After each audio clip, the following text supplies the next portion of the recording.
I'm Barrie Alden, and I used to work at Kerrisdale Arena from 1956 to 63.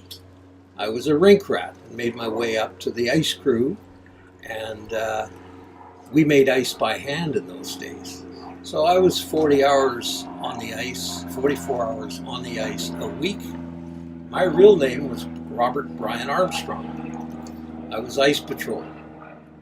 And we had, on Friday nights, rock night. And we played all of the Jerry Lee, Marty Robbins music, and Bill Haley. And we were packed. We had sometimes 800 kids in the rink, sometimes 1,000. And I have a lot of stories from Kerrisdale Arena. This was one of the places that kids could go and have fun. The other ones were Hastings Park, the Forum, and the one in New West. But this was a big deal on Friday night. The kids were lined up at the bus stop. Anyway, it was 2 hours of rock music, non-stop. We made ice every half hour, and we had a couple of guys, including me, would jump garbage cans right down the middle of the ice. I flew over the garbage cans. We'd take a run at them. We had 3 garbage cans piled in the middle of the ice, about 40 feet apart, and these were standing up. Okay, these weren't lying down; they were standing up. Okay?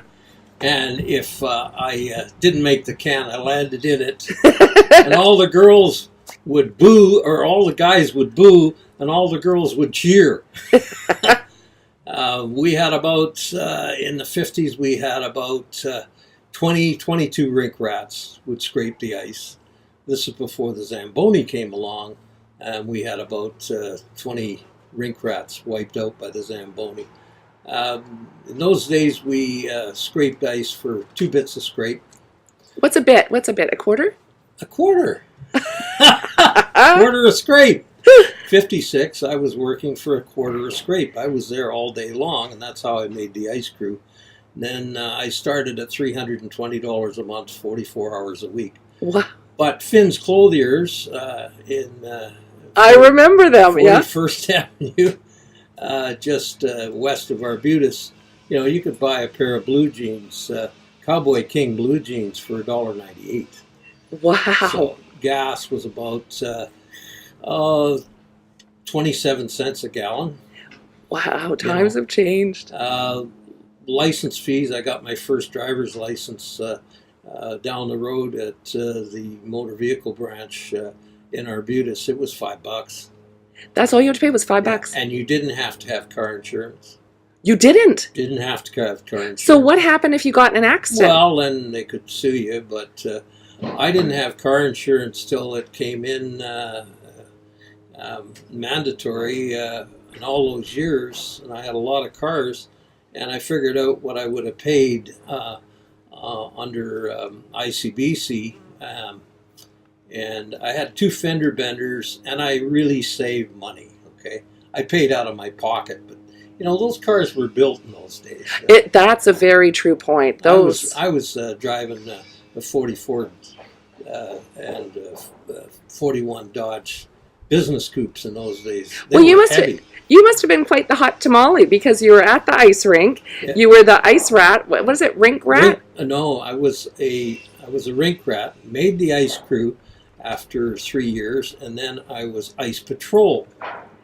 What? See, and I had a lot of young girls on the ice that would fall, and I'd had to help them up because we had a first aid room there. Ma Burks ran the first aid room. She's dead now. The late darn. Ma Burks. Yeah. And we had a lot of people, kids cut up by skates, so we had to help them up off the ice. We had most of the rink rats were after we scraped. It was free. They skated free, and they would patrol the ice. Yeah. I had a few fights I had to break up. What? And I threw Bruce Allen out of Carousel Arena. Now, Bruce Allen is the music producer, right? Oh, he's a great guy. I love And back in the day, you had to throw him out of the Carousel Arena. Yeah, he was walking on the ice with a open bottle of beer. No skis. And how old would he have been back 16. then? Wow. I think they said he was in the Alma Dukes, Yeah. but I don't know that. But I threw him out. I had to throw him out twice. But I love his things on radio. He's great. Yeah. Reality Check. He's great. Yeah. Anyway, I had to break Kim Campbell up. Now, Kim Campbell, didn't she run for premier or what? Yeah, she was prime minister for a while. What? And what happened? What's the story from the Carousel Arena? She skated at Carousel, and she get her friends to grab hands and string across the skating crack. So we had to break all of them up.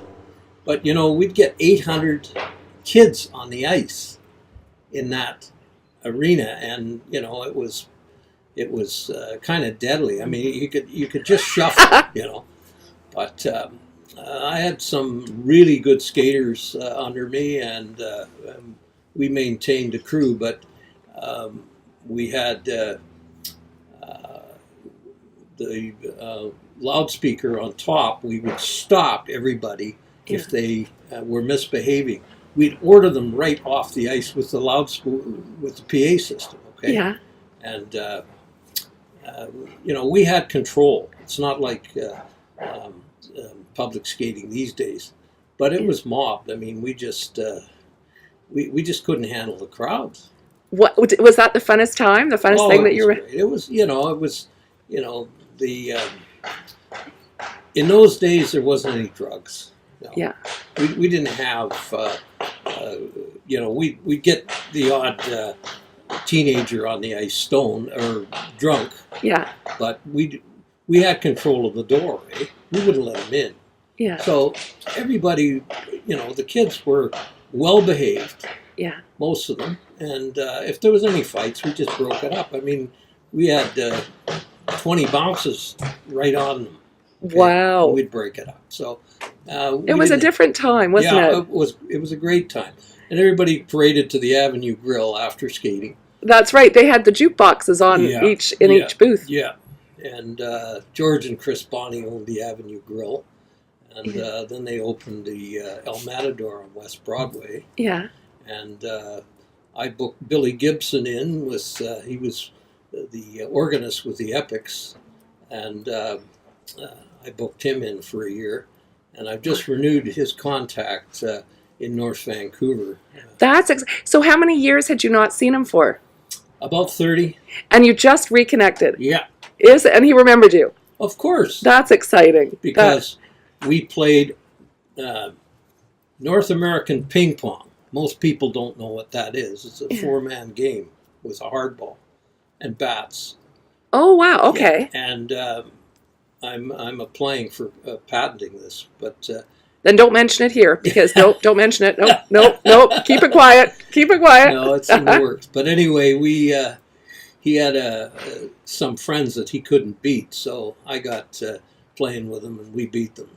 But I used to play Pony League for Spools Lumber. What's Pony League? Pony League, it's one up from